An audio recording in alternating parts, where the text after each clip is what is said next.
Again, if we what we can do is we can enrich the exceptions. That is to say, we can add more information to the exception to make it more informative. And we are doing that here. Let's say we are raising a type error in the try block, which is then handled here in the exception in the except block.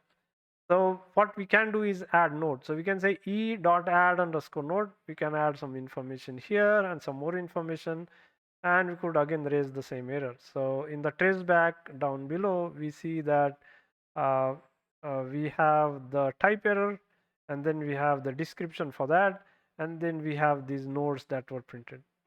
So these nodes could help kind of if something goes something if there's a bug, maybe this additional information could help identify or locate the bug in the code.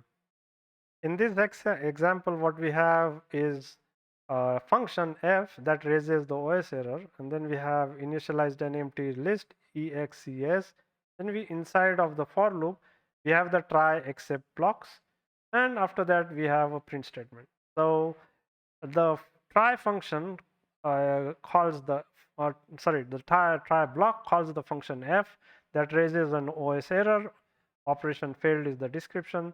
That name OS error is uh, catched by this exception, and we enter this except block where we add a node to the instance or variable e by using add underscore node happened in iteration, and we have the iteration number, and then we append that instance to that excs, and then after that we just simply print the contents of excs. And here on the right hand side we see that three times the loop runs, and each time it catches the OS error that is raised by the function f.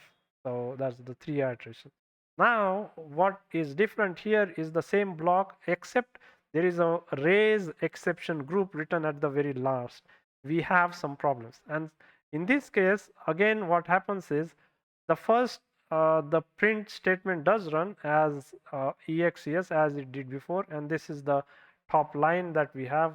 Some of it is kind of cut on here, it goes out of the screen, so I've put that up top here. Is the same line that's this one. After that, when we raise the exception group, this is the block that we see, this entire thing, and inside of this we have what happens in each of the three iterations. So this is for the first iteration, OS error operation failed. Then we have OS error operation failed in iteration 2. Then we have the OS error operation failed in iteration 3.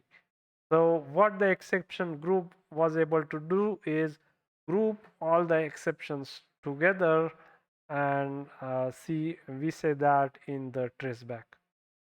There, if you need more information, I think the docs has a lot more examples on how to handle group exceptions. Here, I'm hoping that this would give you some intuition on how to get started with working with exception group.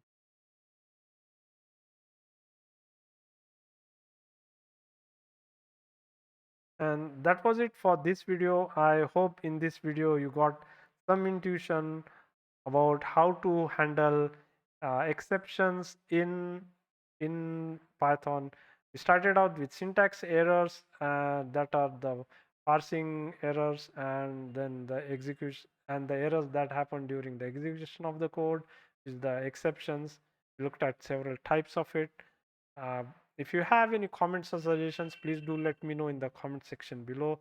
I hope this uh, whenever you now see an error in generated in your code, you'll have kind of more confidence in trying to look at what the error is trying to tell and make the corrective action in the code to get the code running back again. Thank you for supporting this channel, and once again I hope to see you in the video. If you throw some likes on this video, it tells me that you are enjoying the videos and kind of encourages me to create more interesting videos for you all. Thank you.